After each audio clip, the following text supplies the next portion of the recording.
আসসালামু আলাইকুম রহমতুল্লাহি ওবারাকাতুহু। সুধী দর্শক মণ্ডলী, এই যে দেখতে পাচ্ছেন এইটি হলো মক্কা টাওয়ার।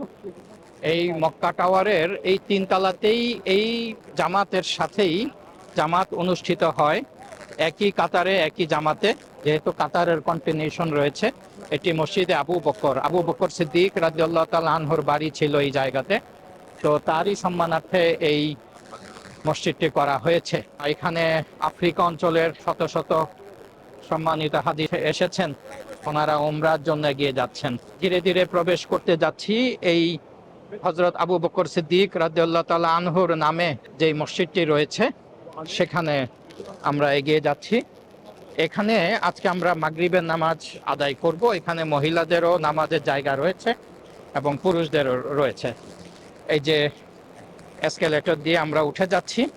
এখানে আরেকটু বলে রাখি যে এটার উপরে আপনারা ভালো পরিষ্কার পরিচ্ছন্ন ওয়াশরুম পাবেন।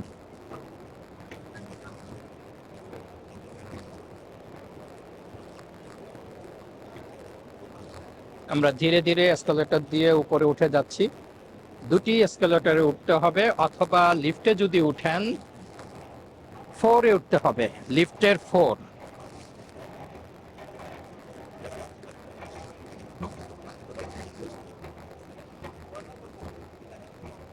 এখানেও আপনাদের একটি ফুড কোর্ট রয়েছে এটার ভিতরে। কেনাকাটার এখানের ভিতরে কেনাকাটার জায়গা রয়েছে।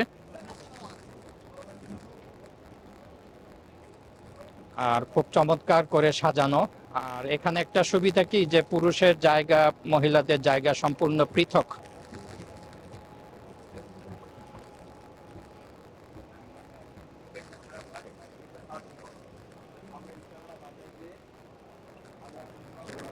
এখানে একটি ফুড কোর্ট রয়েছে, অর্থাৎ মাগরিবের নামাজের বিরতির পর বা এশার নামাজের পর আপনারা চাইলে এখানে চা নাস্তা খেতে পারবেন। সুবিশাল আয়োজন রয়েছে। এরকম ক্লক টাওয়ারেও রয়েছে, মক্কা টাওয়ারে রয়েছে এই পাশে। আর হালকা নাস্তার জন্য এখানে আপনারা যেতে পারবেন। তো এখন আমরা চলে যাচ্ছি উপরের ফ্লোরে। সর্বশেষ সেই উপরের ফ্লোরে হচ্ছে মসজিদ আবু বকর সিদ্দিক রাদিয়াল্লাহু তাআলা আনহু।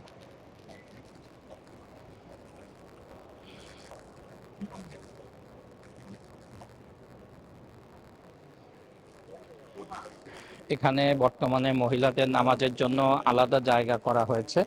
মূলত পুরুষদের নামাজের উপরের জায়গাতেই মহিলাদের নামাজের জায়গা, কিন্তু এখানে মডিফিকেশন কাজের জন্য এখন আমরা প্রচুর বাংলাদেশি হজ যাত্রী দেখতে পাচ্ছি।